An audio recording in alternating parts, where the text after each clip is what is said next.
ang misyon ni Jesus Christ kaugnay ng Pasko. Ayun.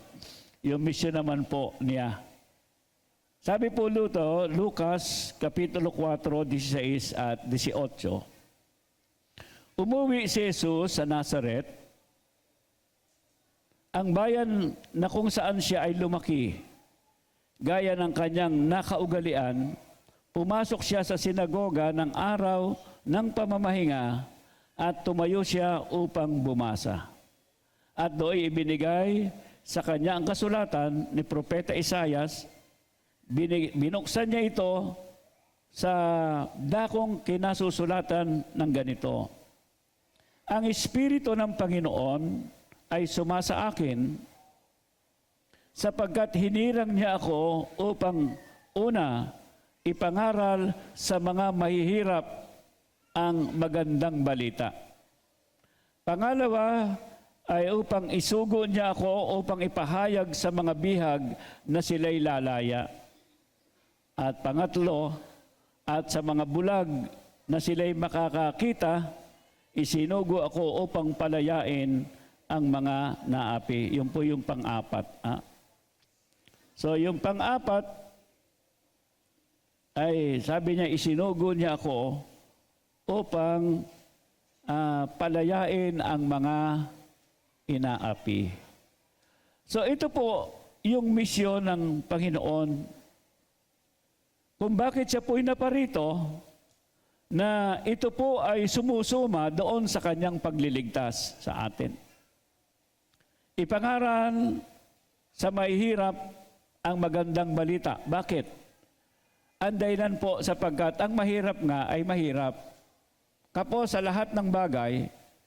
Pero kapag ka po ang Panginoon ay natagpuan ng isang taong mahirap, wala ng maraming mga bagay, nagiging higit ang mayroon siya na Panginoon, pangako ng walang hanggang buhay, pangako ng langit magpakailan pa man, dadating po ang panahon na ang mga dukha na may panahon sa Diyos na nakasumpong sa Panginoon ay mas magiging mayayaman kaysa sa pinakamayayamang tao na nabuhay sa mundo. Bakit? Sapagkat ang langit po ang kanilang bayan na titirahan. Ang kanilang lugar ay kalsaday lunti ang ginto. Sabi niya sa 21 ng Apokalipsis, ginto ang lansangan. Sabi niya, hindi nangangailangan ng araw sapagkat ang liwanag nila ay ang Panginoon. Walang gyera, walang gutom, walang paghihirap, walang kamatayan sapagkat walang sakit. Amen. Kaya sabi niya, ipinangaral ang mabuting balita. Ano po yung mabuting balita? Ang mabuting balita ay doon sa 15 ng unang Korinto sa 1 at 2. Mabuting balita ay tungkol sa pagparito ng Panginoon na siya'y namatay para sa ating kasalanan, nalibing at nabuhay na mag-uli upang tayo ay kaniyang tubusin at isama pagdating ng panahon sa dako ng langit. So, yun po yung unang misyon ng ating Panginoon at bahagi po tayo lahat nitong misyon na ito. Sa ibang mga talata, ang sabi sa Juan 3:16, gayon na lamang ang pag-ibig ng Diyos sa lahat ng mga tao. Sabi niya, sa buong sanlibutan, ibinigay niya ang kanyang bugtong na anak upang ang sinumang sa kanya'y sumampalataya ay hindi mapahamak kundi magkaroon ng buhay na walang hanggan. Kaya nga, ito po ang mensahe ng Kapaskuhan. Sabi ng anghel doon sa ating tinalakay kagabi, dinadalhan ko kayo ng mabuting balita, kapayapaan at kagalakan sa lahat ng mga tao. So, ito ang balita, sabi niya, ng pagliligtas ng Panginoon. Na nakabalot ang regalong ito doon sa isang lampin na ipinanganak sa pasabsaban Na ang ibig po sabihin, siya sa pinakamahirap na kalagayan na lugar, doon siya pinanganak para ipadama sa mga tao na kahit ikaw ang pinakamahirap, pinakawala, at parang walang pag-asa, ang Diyos ay kasama ka sa kanyang inibig. Ibinaba niya ang kanyang sarili upang abutin niya ang pinakamababang tao. So, ito po ang magandang balita. Ang misyon ng Panginoon na ang lahat ng tao na maniniwala sa mabuting balita ay kanya pong iligtas. Pangalawa, isinugo upang ipahayag sa mga bihag na sila'y lalaya. Yung mga nangabibihag ng bisyo, mga nabibihag ng kasalanan, lahat ng mga bagay na bumibihag sa tao para sirain ang kanilang buhay at mawalan sila ng kabuluhan ng layunin kung bakit sila nabuhay. Sabi niya, yan ay parang isang bilangguan ng mga tao hindi makalabas sa kanilang sariling kakayahan. Pero pagka nasumpungan natin yung Panginoon na nagkatawang tao, ang kanya pong misyon, palayain tayo sa lahat ng ating mga kasalanan, sa lahat ng ating mga bisyo, at ipadala sa atin ang pagbabago ng buhay. Buhay na may dahilan, buhay na mayroong tunay na layunin, at ang layunin yan ay maglingkod sa Panginoon at mabuhay na malaya mula sa mga kasalanan sa pamagitan ng pagpapatawad at paghuhugas ng dugo ng Panginoon sa ating pong mga kasalanan. Hallelujah! Amen! Hallelujah! Kaya pag tinanggap mo ang Panginoon, nasumpungan mo siya. Ito ang tunay na mensahe ng Kapaskuhan, na ikaw ay natutubos, na lumalaya, at ikaw ay mayroong pangako na hindi ka na kailanman maaalipin ng mga bagay na mas malakas sa iyo na sisira ng iyong buhay. Bakit? Sapagkat ang Panginoon na ating tinanggap, nasumpungan, ay mas makapangyarihan kaysa kay Satanas, kaysa sa impluwensya ng mundo. Hallelujah! Sabi niya, "Mighty is He who is in me than the devil who is in the world." Kaya nga, pag tayo ay nakasumpong sa Panginoon, ang ating Panginoon bilang hari ng mga hari ay may sapat po na otoridad na ikaw ay baguhin ang buhay at palayain ka sa lahat ng mga bumibihag sa iyo. Kasama ang kahirapan sa buhay. Kasama ang buhay na may kalungkutan. Kasama ang buhay na puno ng bisyo. Kasama ang buhay na alipin ng lahat ng mga kasalanan. So, yan po yung pangalawa. Pangatlo, ang sabi niya, at sa mga bulag na sila'y makakakita. Sabi po doon, mga bulag, para sila po ay makakakita. Ang ibig sabihin po dito, hindi lamang po yung bulag na hindi nakakakita ang mata, kung hindi yung mga taong hindi naiintindihan ang tunay na katotohanan at kahulugan ng buhay, ang kahalagahan ng paglilingkod sa Panginoon. Mga bulag sa katotohanan, kaya sabi niya na parito siya para buksan ang paningin, pagkaunawa ng mga hindi nakakaunawa. At ito po sinabi niya bulag. Kaya nga, ang kanya illustration noon, yung mga bulag, kanya pong pinadilat. At pagka po ang isang bulag ay dumilat, nakikita niya ng maliwanag ang mga bagay na dapat niyang makita. Sa panahon po ngayon, ang dami niyan. Makikita po natin sa mga nangyayari ngayon sa bansa ng Israel. Ang Israel, mayroon pong giyera ngayon doon sa Hamas. Bakit? Sapagkat hindi po sila nagsimula niyan. Pumasok yung Hamas doon sa Israel, pinatay yung mahigit na 1,200 katao, tinangay na bihag ang na 240 bata, matanda, babae. At ang maraming mga bata, ilang mga bata, pinugutan ng ulo. Ang mga babae ay ginahasa, pinagpasapasahan, pagkatapos binabaril sa ulo. At kinakaladkad ang mga matatanda, yung hindi na makalakad, pinapatay na nila. Dinala nila yon para gawing panghadlang, deterrent sa gagawin ng Israel. Pero alam po niyo nangyari, giniyera, pinasok ng Israel ang Palestina, binomba dito, binomba doon, sapagkat yung mga sundalo ng Hamas ay sa mga sibilyan nagtatago. May mga tunnel sila na nasa ospital, ang labas, doon sa mga paaralan, doon sila nagtatago para hindi sila bombahin.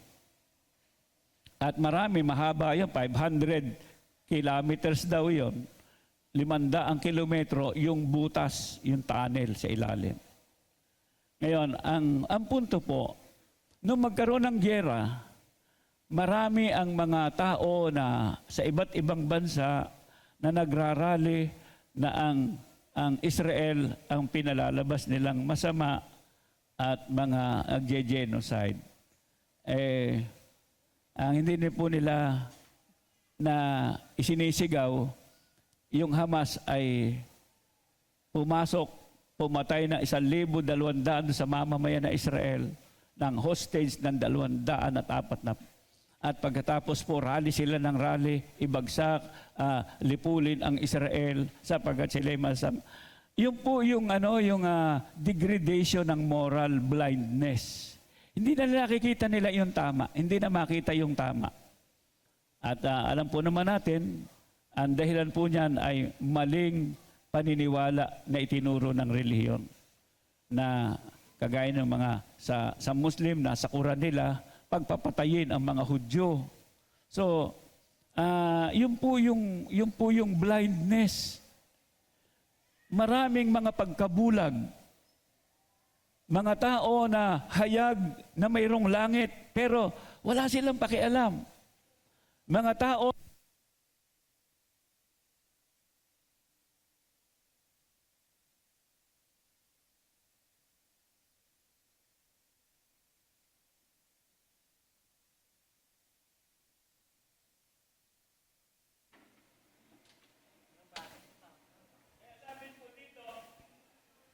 naparito ako upang bigyan ng paningin ang mga bulag. Upang ang mga bulag na sila'y mga kakita.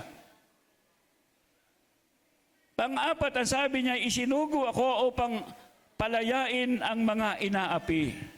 So, napansin po ba ninyo dito?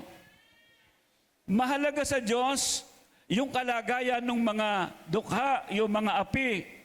Mahalaga sa Panginoon yung mga hindi nakakakita ng katotohanan. At mahalaga sa Panginoon yung mga palayain, yung mga hindi makalaya sa mga buhay na kanilang kinasasadlakan. Bakit? Sapagkat ang mga ito po, pag hindi po nila naunawaan, mahirap na nga tayo. Pagkamatay pa natin sa impyerno pa tayo pupunta. Lahat po ng ito na sinabi ng Panginoon ay upang abutin yung pinakamababang kalagayan ng tao. Ang mga nabibihag ay lumaya sa kasalanan, mapatawad. Ang mga bihag ay lumaya at ang mga bulag ay makakita.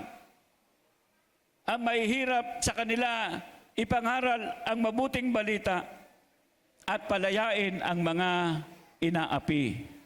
Hindi po magwawalang kibo ang Diyos sa mga inaapi. Kaya nga, mga minamahal, ito po ay sinasabi sa atin, hindi gusto ng Diyos na tayo maging mahirap, hindi gusto ng Diyos na tayo inaapi. Hindi gusto ng Diyos na tayo ay maging bulag sa katotohanan. No. Sinasabi po ito sapagkat naparito siya para ituwid ang mga bagay na mali at kulang sa ating buhay. Upang pag nakilala natin ang Panginoon, nagkakaroon tayo ng sinasabi sa Ingles na hope, pag-asa. Sinasabi na tayo ay nagkakaroon ng katiyakan na ng kaligtasan ng atin pong buhay. Bakit? Sapagkat tandaan po natin ang pinakamahalaga na mayroon tayo ngayon. Kay mayaman ka, kay ikaw ay mahirap, yung kaluluwa mo. Iyon yung tunay na ikaw. Tatanda yung katawan mo, pero ang kaluluwa mo hindi. Mamamatay yung katawan mo, pero ang kaluluwa mo hindi. Yun yung tunay na ikaw. At alam po ninyo, pag hindi natin naunawaan ang mensahe ng pagliligtas ng Panginoon na nagsimula sa panahon ng Kapaskuhan, magiging huli na po ang lahat. Huli na ang lahat. Amen. Kaya naparito ang Panginoon na ang mission niya doon sa Lucas 19:10, nilagom po ito. Ang sabi po diyan, ang anak ng tao ay naparito upang hanapin at iligtas ang mga nangawawala. Sino po yung nawawala? Tulad ng alibughang anak, yung lumayas na anak doon sa bahay ng tatay niya. Nung siya'y magbalik, natuwa yung tatay, inakap siya, at sila ay nagkaroon ng masayang pagdiriwang. Bakit? Sapagkat namatay daw ang kanyang anak, ngayon siya ay nabuhay. So ang ibig sabihin, pag malayo ka sa Panginoon, itinuturing na ikaw ay spiritually dead. Kaya ang pagbabalik sa Panginoon, ang pinaka-remedyo para tayo ay tunay na mabuhay sa ating kalagayang espiritual, at yan po ay ang ating relasyon sa Diyos. Mabuo uli. Tapos tulad ng naligaw na tupa, ang mga tupa, ang sabi nga sa Isaiah 53:6, tayong lahat ay gaya ng mga tupa na naligaw. Tayo'y tumungo sa bawat isa sa kanyang sariling daan, ipinasan sa kanya ng Panginoon ang kasamaan nating lahat. Kaya, hinahanap ng Panginoon ang mga nangawawala. At ang mga nangawawala, yung wala pong kamalayan, walang pagpapahalaga sa kanyang kaluluwa at sa panahon ng paglilingkod nila sa Diyos. Ito, mahalaga po ito. Kasi hindi natin alam. Kasi wala naman po nakakaalam ng panahon natin . Pero hanggat meron po tayong lakas, samantalahin natin yung magandang panahon na tayo po'y makapaglingkod sa Panginoon. Amen? So, sa pangatlo pong punto, yung paraan ng paghahanap sa mga mapapahamak, ito po naman ang bahagi po natin.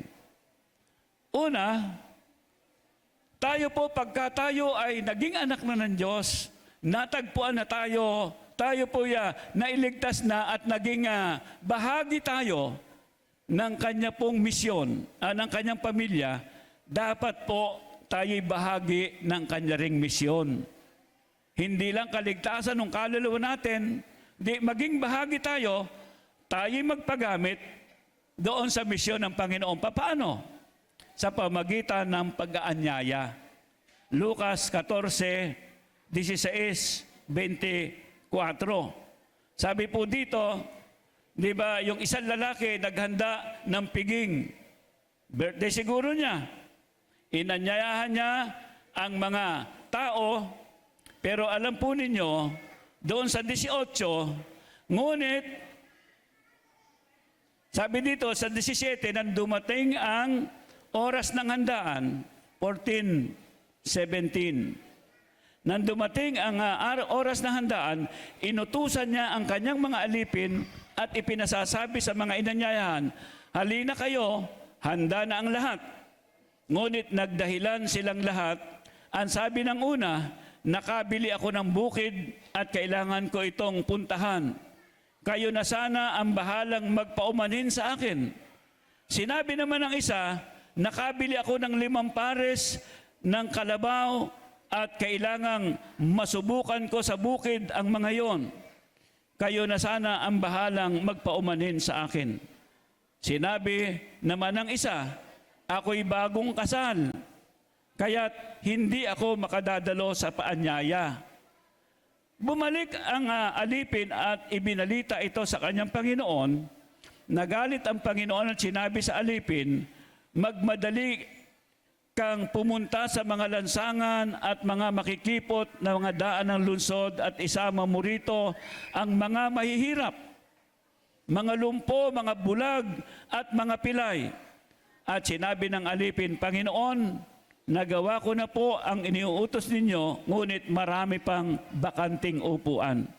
Kaya't sinabi ng Panginoon sa alipin, pumunta ka sa mga lansangan at mga daan at pilitin mong pumarito ang sino mang makita mo upang mapuno ang aking bahay. Sinasabi ko sa inyo, isa man sa mga unang inanyayahan ay hindi makakatikim ng aking handa. So, kung niyo po mapapansin, bumalik ang Panginoon, inibigay niya uli ang kanyang pansin sa mga may sakit, sa mga mahihirap, sa mga walang makain, sa mga pulubi doon sa lansangan. Sabi niya, anyayahan ninyo sila hanggang sa mapuno ang aking piging. Pero doon sa mga unang binigyan ng pagkakataon, ang sabi sa kanila, sinasabi ko sa inyo, isa man sa mga unang inanyayahan ay hindi makakatikim ng aking handa. So, ano po ang kailangan? Tayo po na mga tumanggap sa Panginoon, magkaroon po tayo ng panahon at doon sa mga hinahayuan, tayo humayo, mag-imbita, mag-anyaya tayo para po sa mabuting balita ng pagliligtas ng Panginoon. Una, siyempre, sa ating pong kalagayan, yung ating mga mahal sa buhay. Sa letter B, pinahayo ang mga alagad sa Marcos 6, talatang 7. At kanyang pinalapit niya sa kanya ang 12 at nagpasimulang sinugo niya sila dala-dalawa at binigyan niya sila ng kapamahalaan laban sa mga karumal-dumal na espiritu. Tandaan po ninyo, pag tayo nagpagamit sa Panginoon, sa gawain ng paghihikayat na itong misyon ito ng Panginoon, ng pagliligtas ng mga tao, bibigyan tayo ng kapangyarihan, kakayahan na sa ating paghayo, pati mga demonyo ay hindi makatayo sa ating harapan. Amen? Kaya tayo, hindi po tatakot tayo sa demonyo. Amen? Demonyo lang po yun eh. Taga-impyerno yun. Tayo naman po'y taga-langit. Amen? Meron po tayong tsapa. Ang tsapa natin ay ang Panginoong Jesus. Amen? Nakita niyo yung pulis? Pagka kayo naging pulis, pagka kayo manghuhuli ng mga nag-violate, yung mga sumusuway, lumalabag sa batas. Doon nga, yung kwento ko noon, merong isang pulis na maliit, merong malaking truck. Sa Amerika po nangyari yan. Malaking truck na nag-overspeeding. Doon sa highway, hinabol ng pulis. At pagkatapos, hinarang yung kanyang patrol. At bumaba siya at iniunat yung kanyang kamay doon sa daan. At nung makita nung driver ng truck na pulis yung umaharang sa kanya, ay di nag-brake siya, nag-brake. At pagkatapos nung bumaba yung driver, ay yung pulis hanggang balikat niya. Pero yung pulis ay pinagpapagalitan siya. At yun naman driver, wala pong magawa. Pero kung hindi po pulis yun, baka sinakal yun ng driver. Pero alam po ninyo kung bakit iginalang siya ng driver, kinuha yung lisensya niya, ibinigay niya, wala siya reklamo. Anday lang kasi meron siyang tsapa ng pulis. Sa mga Kristiyano po, tandaan po ninyo, pag tayo humayo, dala natin ang pangalan ng ating Panginoong Hesus. Amen. Mas makapangyarihan siya. Ito ang otoridad po natin. Amen. Hallelujah.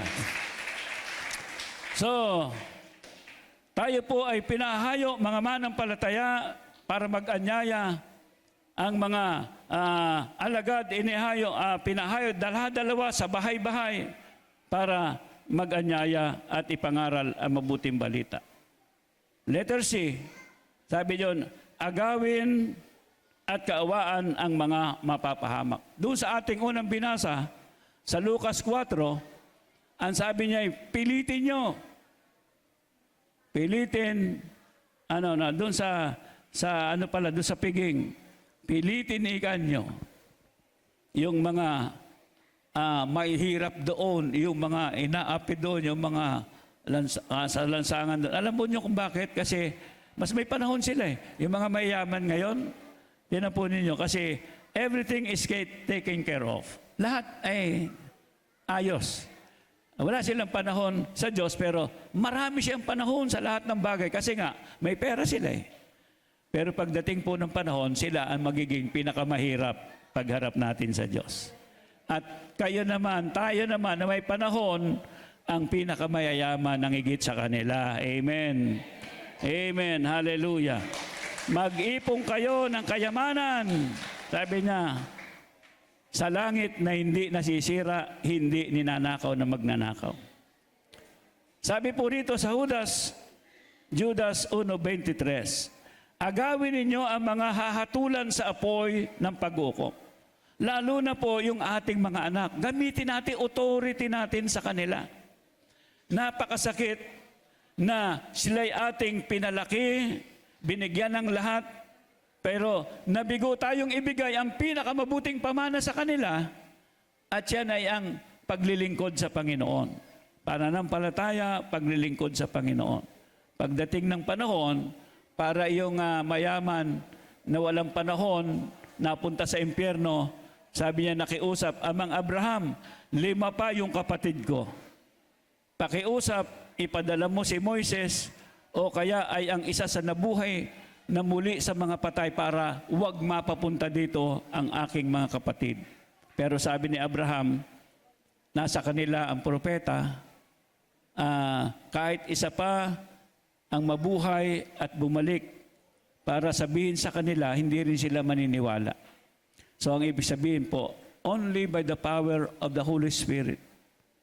Kaya nga, pag tayo po ay mahikayat, mag-pray tayo na yung ating mga anak na hindi naglilingkod, madala natin sa Panginoon.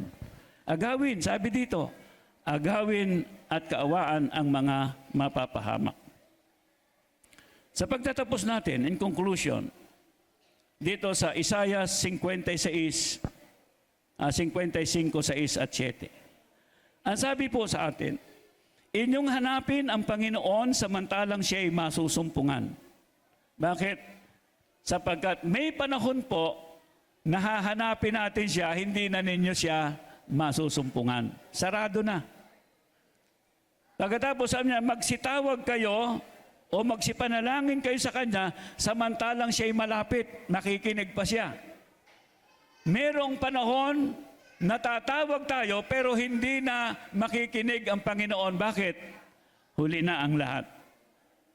Napansin nyo, naalaala nyo yung kasaysayan ni Noe? 120 taon siyang nangaral. Walang naniwala. Nung mangyari, sinabi ni Noe, umulan ng malakas, nabuksan ang bukal ng kalaliman, umangat ng mabilis ang tubig, tumakbo sila. Yung mga nakarinig, tumakbo sila doon sa lugar kung saan ginawa nila yung daong sapagkat marami silang inupahan ni Noe. At doon, nanalangin sila, tumawag sila, siguro nagsisi sila, ngayon naniniwala na sila sa sinabi na Noe. Pero alam po ninyo alam nyo nangyari, sarado na ang daong. Tapos na. huli na ang lahat. At kung ang araw mo'y lumipas na, makuha mo pa kayang siya ay paglingkuran. Kailan pa kaya maglilingkod sa Diyos? Kung hindi ngayon, kailan pa? Amen. Verse 7. Lisanin ng masama ang kanyang lakad at nanlikuan ang kanyang mga pag-iisip at manumbalik siya sa Panginoon. Kaaawaan niya siya at sa aming Diyos sapagkat siya'y magpapatawad ng sagana. Nakabukas po ang kamay pa ng Panginoon sa mga manunumbalik, sa mga magdidesisyon at sa mga nais na magkaroon ng pagbabago ang direksyon ng kanilang buhay, hindi lang sa panahon ngayon, kung hindi hanggang sa katapusan ng buhay natin sa langit na bayan. So, nais ko pong manalangin at babalik po ako dun sa aking unang binasa. Hanapin ng Panginoon samantalang masusumpungan.